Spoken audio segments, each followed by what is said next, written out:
Bismillahirrahmanirrahim. Assalamualaikum. My name is Hassan and today we are going to block invisible tracker and block cookies using Google Chrome extension. Before starting work, it's my request, please subscribe my channel. Thank you. Now back to our work. So write privacy badger. Now you see privacy badger Chrome, so click on it. So this is our link, so click on it, and then you see add to Chrome button, so click on it, and then you see add extension button, so click on it. Now you see privacy badger has been added to Chrome.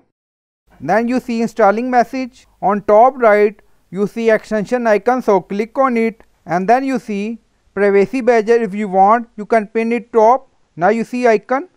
So we are going to open any website. Website is open, and then you see icon, so click on it, and then you see one potential tracker block, so this is our link. Then you see block entirely, block cookies or allow, so you can select option according to your requirement. If you want, you can block cookies for this link. Now go to another website. Now click on it, privacy badger.